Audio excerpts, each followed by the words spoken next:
Are you looking for the best budget-friendly angle grinder? If so, watch this video until the end. Good day mga ka-online shoppers! Welcome to Parcel Diaries. Stories inside every box. For today's video, we're going to unbox and review the Powerhouse 750 watts angle grinder. Check natin kung sulit nga ba itong product na to. Naka-fragile packaging tape,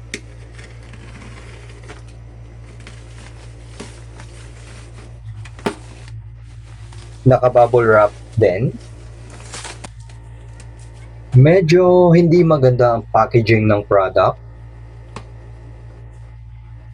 Maraming dents yung box at may mga punit din.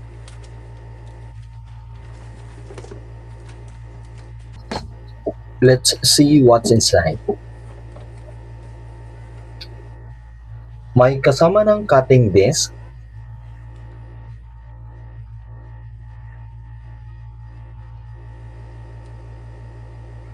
lima lahat, user manual and warranty card, spanner,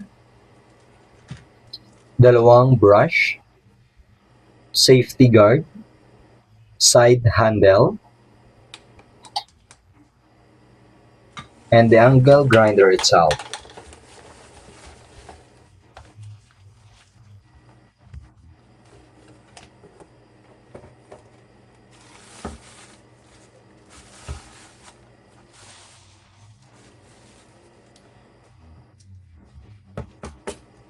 Medyo may kabigatan din. And so far, okay naman. Walang damage. Spec-wise, this unit has an input power of 750 watts, 100 millimeter disc diameter, 220 volts at 60 Hz, no load speed at 11,000 RPM, M10 spindle thread. Now let's listen to the sound of its motor. Nasa likod yung power switch.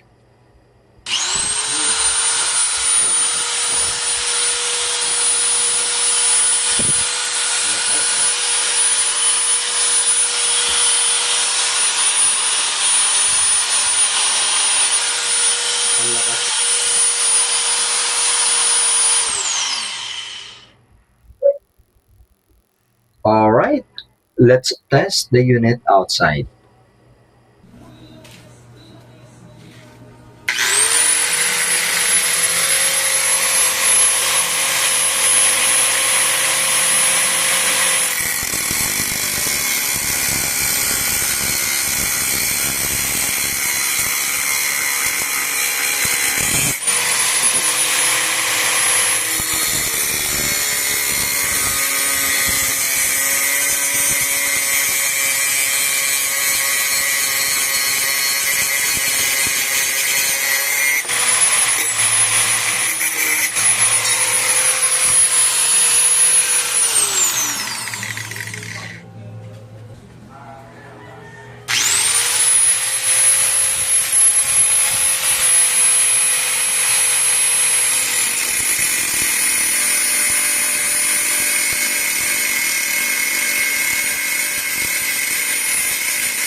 Reasons why you will buy this product.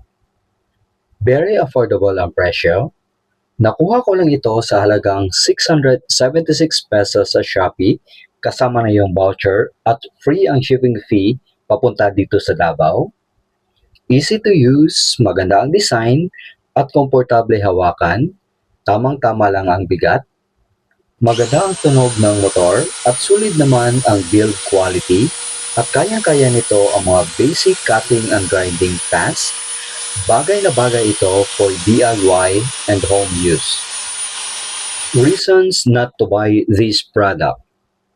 Hindi ka nakakasiguro kung hanggang kailan tatagal. Hindi maganda ang design ng air vents nito. Madaling uminit. Hindi to pwede sa matagalang gamitan.